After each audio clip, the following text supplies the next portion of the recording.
In our romantic relationships, love is both a language and a dance.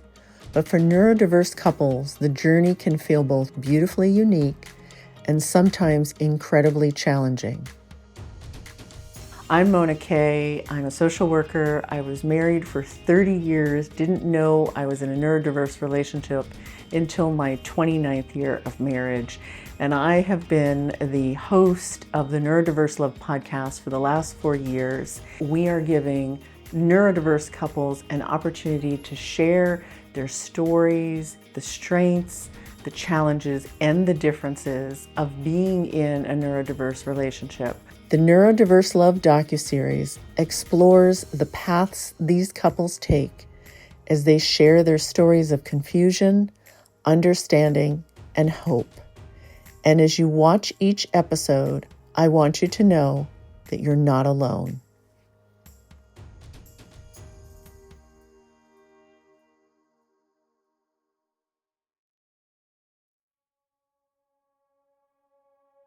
Neurodiverse couples oftentimes are not experiencing the world the same. They don't even know they're not experiencing it the same. But even when they do, it's very difficult for them to really imagine how the other is experiencing it. The way that really shows up as problematic for couples is, so for example, sensory differences. So the way we take in sensory information, which is light and sound and touch and taste and smell, and we all have different thresholds for when those sensations are noticed and then when they become uncomfortable. And touch is a big one, right? Just before we started filming this, you went to hold my hand, right? And I didn't have the space for it. And that's what it feels like if I'm, the lights and the equipment and, it's my house and my house usually looks a certain way.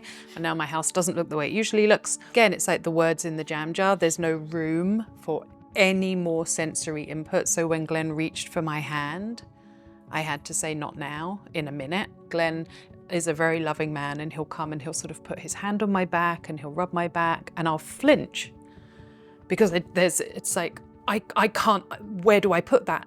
I don't know what to do with that physical sensation of touch. It goes back to sensory differences. And for individuals who have low thresholds can just be very uncomfortable. And it goes the other way sometimes as well. There was just the other day, I was having some worries about my health and I wasn't getting what I wanted from Sarah. I wanted her to come over and hug me and to just ask, I wanted some real tenderness and kindness and special attention because I was worried. I said, please, can I have a hug right now? That's what I really need. And still if I'm honest, it falls a little short because Sarah's got a sensory capacity and I guess I was asking for more than she had.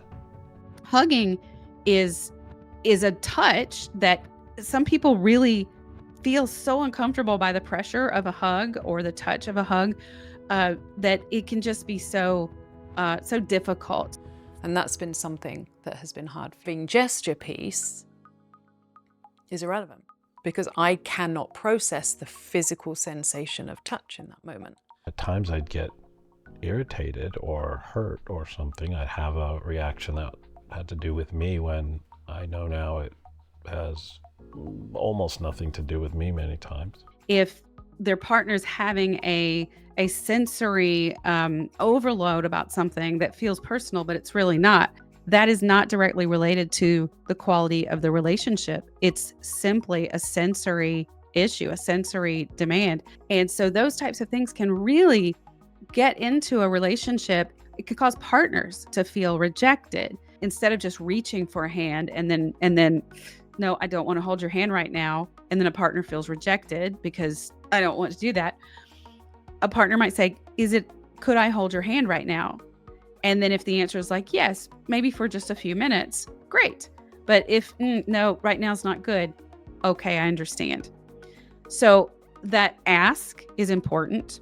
The understanding that a no doesn't mean I don't love you or I don't care for you, but it's more what can my body do right now? I puzzled for years before Sarah's diagnosis and before my understanding of what autism means on a practical and a sensory level, because Sarah would say or do some things and I'd think, what? start really getting more clear about what your sensory sensitivities are. Really speaking about sensory sensitivities out loud and very clearly. And for the non-spectrum partner to take what their autistic partner is saying seriously. They're not being over dramatic. They're not being, they're not exaggerating how they're feeling. It actually bothers them. You can't minimize it or dismiss it. Oh, family events. So I have a really big family, and we always are having parties, and they're always here at the house. So a lot of times I have to get better at saying, like, Dante, we're going to have this event at this day at this time, so that he can be prepared. Yeah, I think that's one thing, like, I just hate, like, surprises.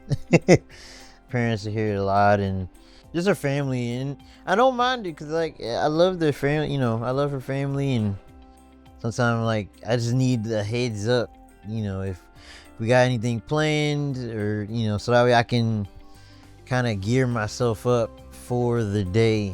Do the work for both of you, figuring out where your sensitivities are. I tend to, like, shut down a lot of the time. I mean, if it's, like, a lot of stuff going on, and it might be a meltdown, but a lot of times it's mainly just like a shutdown, just I get exhausted. It might take like a day or two to recover. And then also like the time after, like making sure that we don't double book, because if it's like 2 events in one weekend, that's where it gets kind of dicey, where it's like, it didn't have a chance to recharge between the 2 events.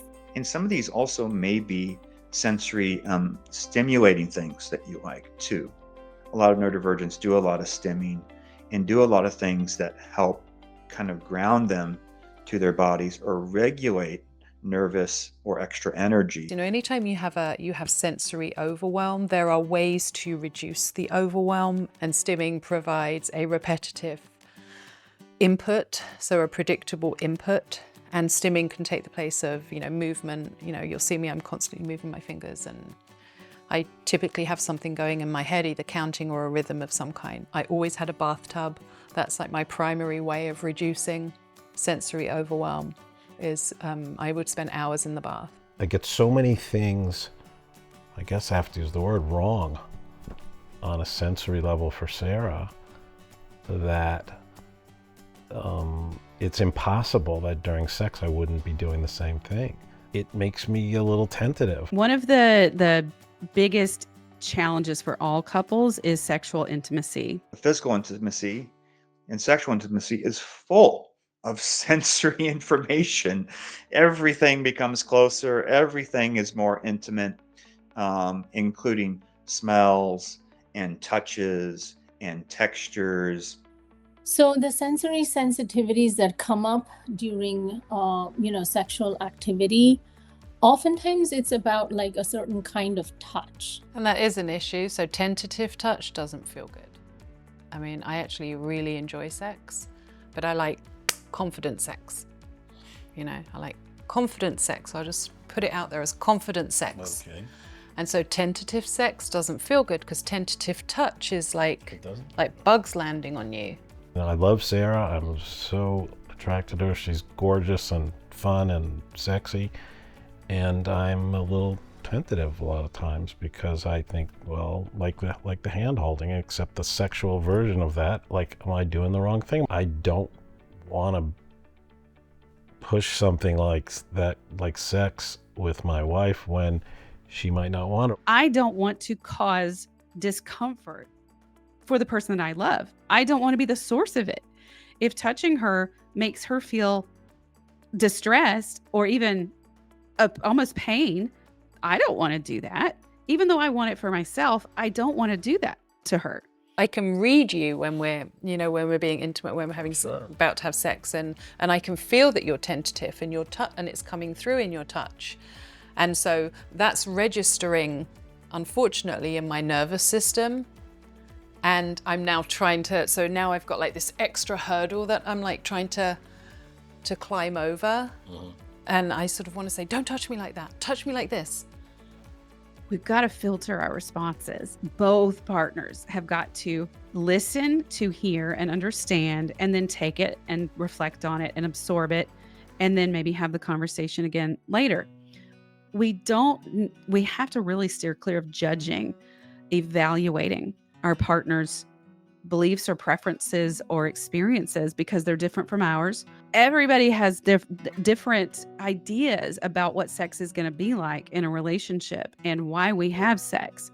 I think it's important for all couples, including neurodiverse couples, to really talk about it. And sex is an awkward conversation for a lot of people. It's amazing how many people have sex without really talking about sex, without talking about what sex means to them, or why they like it, or what they want from it, or what it does for them. For some people, it's more about the connection, less about the physical release, not even about the orgasm.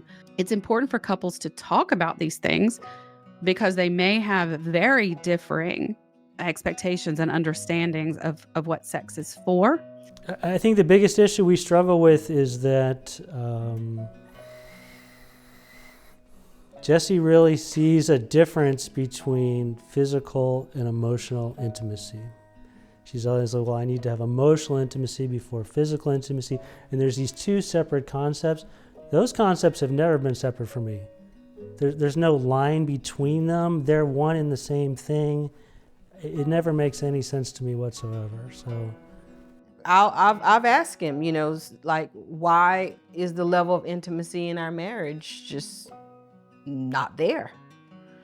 And he'll say things like, I need to feel connected to you. For me, that part of our relationship is still very gray. I talk to Manisa a lot about feeling like, first, you're my friend. And I don't feel that. And for us to go further, I need to feel safe. When you have these conversations, I tell couples, you have to be a safe person for your couples, for your partner. When they tell you something that they believe or that they're concerned about or that they experience, you have to check your response. If the first thought to your mind is, that doesn't make sense. Why would you think that? Why would you feel that? That's not true. We've got to filter our responses. Don't feel like, especially when it comes to intimacy, it's a safe place to land. Not safe like harm, but anything. Safe like the little emotions that I have or the little feelings I have, that I can trust you with that. Then it makes me difficult to move into the more intimate. Because the non-autistic spouse is not feeling emotionally connected or close, or that their needs are being met, they tend to withdraw and pull away from their partner. Manisa have shared with me, because we don't have that connection, that I feel like a stranger to her. For a long time, we didn't know that I was on the spectrum. We just knew that we just couldn't get along and couldn't figure out why. With all that we went through, it breeds resentment. And it's difficult to connect to someone when you both have resentment, or if one person's trying to build and the other person is still resenting. So I think there's a struggle to find that place where we both feel safe with each other. Oftentimes when we address some of the ways in which the autistic partner can meet the emotional needs of their spouse, that helps to resolve some of that, And then you've got to be able to work around your issues and accommodate one another. And please be creative. Give each other feedback. Try things out. Also see what works. And again, talk about it. Then when you get to the actual having sex, then we're looking at, well, when do we have sex? When makes sense? How often do we have sex? When does sex make sense for my body? For some people, scheduling physical intimacy works better. because either it won't happen, or they're too shy, or it feels too awkward, and you don't have a lot of those close moments for it to organically move to something more. So it's okay to say, hey, let's do our Wednesday night thing. It doesn't have to come out of this beautiful organic moment where, the heavens open up and a rainbow comes out, and now you're in this perfect moment with your partner. But then I think the non-autistic spouse tends to like spontaneity. So I think it's just about compromising and saying, okay, well, let's, have a spontaneous moment or create opportunities for spontaneity, like spend the whole day together or half a day together. And then if something happens, it does. I mean, if somebody is, I think, just radically different with their sensory and sexual incompatibility in that area, I would say to couples who are just dating and stuff, like if it's like really bad, I don't know, maybe you need to evaluate if this is the right relationship for you. Because I think a little things here and there we can adjust, but if it's like, if your partner just does not like sex, for example, or does not like intimacy at all and does not like any touch, and you're like a super touchy-feely person, then I don't see how that's going to work necessarily, unless that's something you're willing to give up. So I think, yeah, it's complicated.